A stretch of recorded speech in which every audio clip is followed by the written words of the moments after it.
नमस्कार। खेत खजाना में आपका स्वागत है। आज 26 मई है और दिन है गुरुवार। आज सरसों में गिरावट थोड़ी ज्यादा बढ़ी है, हालांकि कॉटन में हल्का सा सुधार देखने को मिला है।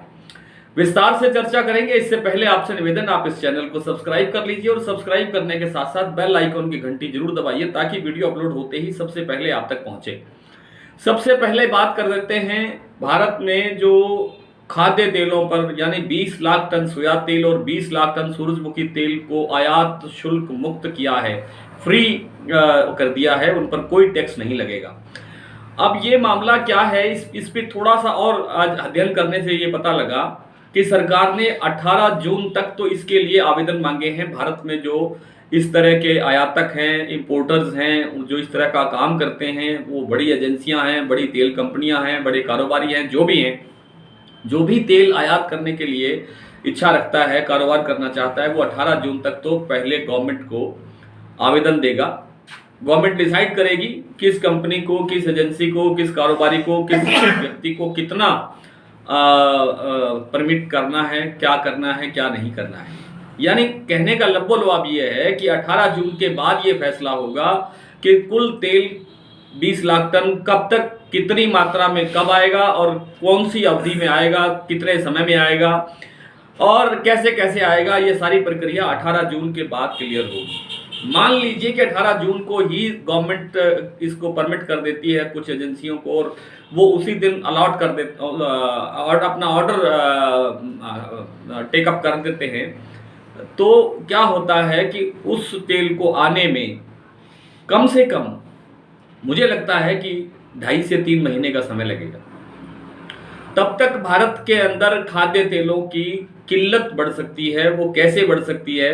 क्योंकि जब आपको ये पता है कि 18 जून के बाद आपको आयात में जो फीस लगती है और जो टैक्स लगता है उसमें छूट मिलेगी, तो आप उसके बाद ही तो तेल मंगाएंगे ना। उससे पहले आपको तेल मंगाने की क्या ज़रूरत है? तो आयातक व्यापारी जो बाहर से तेल मंगाते हैं उसकी मात्रा काफ़ी हद तक कम कर सकते हैं। हालांकि इंडोनेशिया से जो निर्यात प्रतिबंध है वो खुल चुका है और अभी हाल ही में कल परसों में 2 लाख टन जो पाम तेल है वो भारत पहुंच रहा है। 1-2 दिन में यहाँ भारत में आ जाएगा और इस तरह से कुछ जो बाहरी तेल हैं वो आ सकते हैं और आ रहे हैं। ये जो दबाव आप खाद्य तेलों पे और सरसों पे देख रहे हैं, ये एक तो इस बात का दबाव है कि सरकार ने कल ही 2 तरह के खाद्य तेलों के आयात पर उनका टैक्स घटा दिया।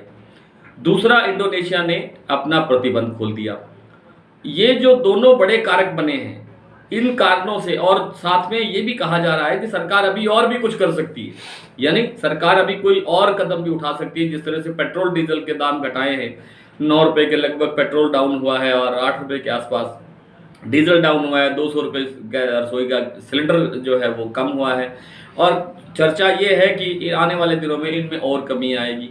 इनमें जब कमी आती है तो सरकार की मंशा स्पष्ट होती है कि सरकार कुछ ना कुछ और राहत देने की तैयारी में है। उस कारण से भी बाजार एक बार रुका हुआ है। व्यापारी ना तो खरीद कर रहे हैं तेल की, ना आगे बिक्री कोई बड़े लंबे चौड़े स्तर पर हो रही, क्योंकि जब खरीद नहीं होगी तो बिक्री कैसे होगी? कोई खरीदेगा तभी तो बिकेगा और कोई बेचेगा तो खरीदारी होगी। अब वो खरीदारी करने को तैयार नहीं है तो बिकवाली कैसे होगी? और बिकवाली घटने से ये सब कुछ जो सीन बन रहा है, ये जो गिरावट का दृश्य बन रहा है, ये उसी का कारण है। सरसों का आज भरतपुर का बाजार लगभग 130 रुपये डाउन चला गया है। पहले 98 रुपये के आसपास डाउन हुआ था सुबह, फिर 20 रुपये का बाजार और गिर गया है, 20 से ज़्यादा कुछ। इसी तरह से जयपुर का बाजार आज 50 रुपये डाउन है, दिल्ली का बाजार भी 50 रुपये डाउन है। इसका संकेत तो मैंने सुबह दिया ही था आपको दोपहर अपडेट में, लेकिन ये नहीं पता था कि बाजार 100 रुपये से भी अधिक घट सकता है। लेकिन मुझे लगता है कि बाजार कुछ एक दिन के अंदर ही कुछ मौसम में सुधार आएगा, कुछ बरसाती सीजन शुरू होगा तो बाजार अपने आप ठीक हो चल पड़ेगा। और ये जो 2-3 जो खबरें जो मैंने अभी आपको बताई, जिन कारण बताए, ये कारण भी अभी हजम होने वाले हैं 1-2 दिन के अंदर। यानी सोमवार से जो है बाजार फिर ठीक होता हुआ दिखाई दे सकता है। फिलहाल कुछ बाजार की बात कर लेते हैं, मंडियों के भाव की। भरतपुर का बाजार आज 6750 रुपये, क्षमा करें 6750 रुपये कल का भाव था, आज है 6652 रुपये, यानी 98 रुपये डाउन। उसके बाद में फिर टूट करके 6611 रुपये रह गया है। जयपुर 7,050 रुपए है, दिल्ली 6,900, सलोनी आज 7450 यानी 50 रुपए टूटने की आशंका थी, सुबह मैंने जिक्र किया था और वही 50 रुपए टूटा है। सुमेरपुर 6,950, निवई 6,950, कोटा 6,500, सिरसा 7,400, सिरसा 6,450, गंगापुर 6,725, गोलूवाला 6,526, अलवर 6,700, ग्वालियर 6,550, दादरी 6,600, बारां 6,500, केकड़ी 6,700, बीकानेर 6,400, बरवाला 6500, आदमपुर 6511, नौहर मंडी का भाव आज नहीं मिल पाया है।